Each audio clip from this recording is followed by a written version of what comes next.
Mr. Speaker, the objectives of the Housing Accords and Special Housing Areas Bill are a major budget issue, and housing, as we all know, is a major concern in many parts of New Zealand. The bill represents the government's solutions to fix the housing crisis in this country, and it is, of course, about time that the government acted. It has fiddled while the housing market in New Zealand burns hot, especially in Auckland and Christchurch and several other places. Very few first home seekers can now afford to even dream of buying a home in this country. The great Kiwi expectation of a home-owning democracy lies in ashes. Government is belatedly now trying to conjure up a phoenix from those ashes, but it is far too little and it is far too late. The basic problem with the government's actions are that they are underreactive to a huge problem suddenly realised. It is based on simple expediency rather than a balanced approach. It favours developers' agendas and sidelines local democracy. It is ad hoc rather than strategic.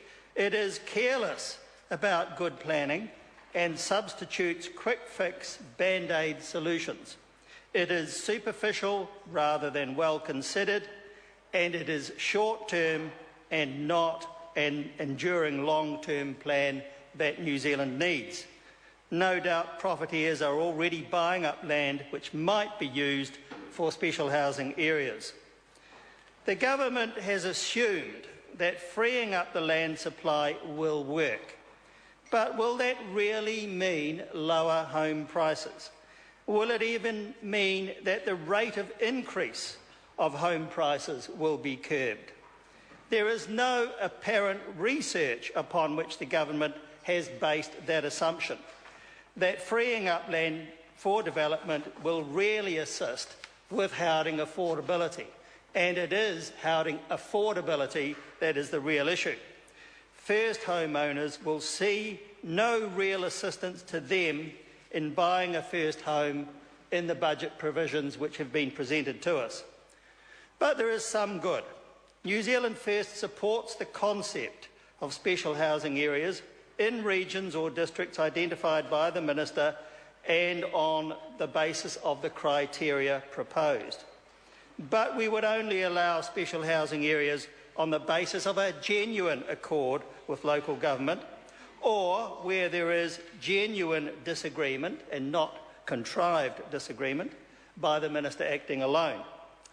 Because the Minister will have the power to create special housing areas alone if there is no accord, it is necessary that such accords be genuinely negotiated and that councils not be bullied into them.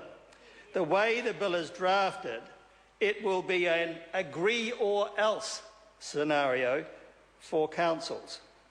So an important question arises as to what constitutes disagreement, because it is that fact of disagreement which empowers the Minister to act alone. The bill should therefore state clearly that both the Minister and the Council concerned have concluded on reasonable grounds that an accord is not possible, and the bill falls short on those issues.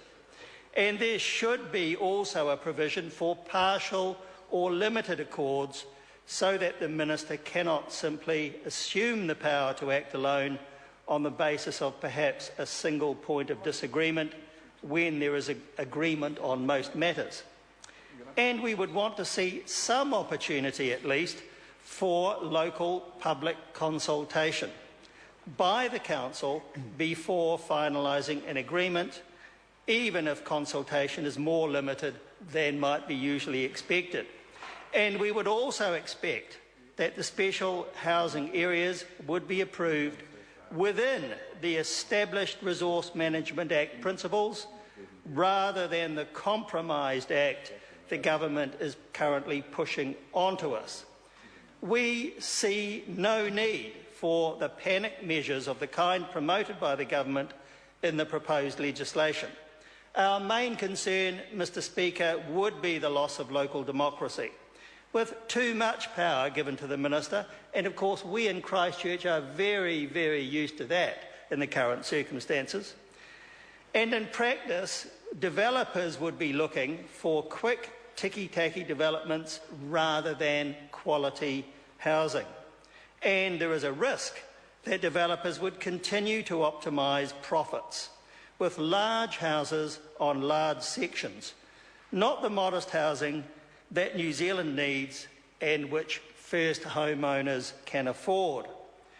We also do not see any reference or intention to try to integrate these special housing areas into transport, health and other strategies when New Zealand needs a much more integrated policy framework for all of those things. In other words, it is not a strategic approach, it is a quick fix ad hoc approach. New Zealand First would also oppose the width of the proposals concerning plan changes. We think these are too likely to completely compromise district plans. They need to be consistent with plan objectives, and this, coming from Christchurch, I would have to say, we should be learning lessons from that city. There were far too many developments for housing in inappropriate areas. Housing built on areas that we all knew were subject to liquefaction, subject to ground damage, or subject to rock fall in an earthquake, subject to sea level rise, or subject to flooding. The developments should not have gone on in those places. So it is very important that these sorts of proposals for special housing areas should be consistent with the objectives in district plans. Otherwise, we are going to risk repeating the mistakes that we have seen the effects of in the city of Christchurch. Mr. Speaker, overall we think that we need to balance speed, which is needed, with quality, because that is just an important consideration. While the special housing areas are an appropriate measure, but only with the amendments I have suggested, I would ask how this measure alone would really help homeowners seeking their first home. How would it help them to provide the deposit that is necessary? How would it help them, even if they could find a deposit, to finance a new home? The answer is that there is actually nothing in the government's proposals that go anywhere near far enough to adequately addressing those sorts of issues.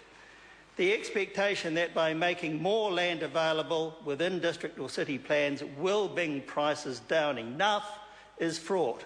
It addresses only availability and only in a limited way. It does not adequately address affordability at all.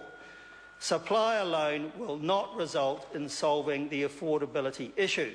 Much more is needed, Mr. Speaker, and New Zealand First has much more comprehensive policies for housing.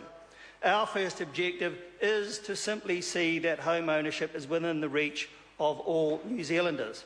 And we would set up a special purpose agency for those purposes, and we believe that it should establish a land bank, land actually purchased by the government to make it available for housing in the proposed special housing areas. And we want to see long-term agreements for sale and purchase made available to first home seekers at an initial concessionary interest rate, so that they can buy a section without having to come up with a full capital cost up front. They could then pay it off over 25 years, and they would get title to the land so that they could then borrow from their bank to build a home on the section. The cost breakdown for a new home is about 36% for the average cost of a section, 4% for consents and permits, and the remaining 60% for the house itself and associated costs. So under the New Zealand First policy, a first home seeker would be able to avoid over a third of the total capital cost up front with the long-term agreement to sale and purchase the land on an initial concessionary rate of 2%, which we propose. We also think that there needs to be a comprehensive New Zealand housing strategy addressing a whole range of things, such as the role of the Earthquake Commission, compulsory insurance, quality housing provisions such as earthquake proofing, leak proofing, insulation and a whole range of other things. In the end, Mr. Speaker, New Zealand First will support the bill because there is some good in it, but it does not go far enough. A move in the right direction. Sorry to interrupt the honourable member. I look forward to consideration of it further. Mr. Speaker. Call Jamie Lee Ross. Thank you, Mr. Speaker. This budget tells us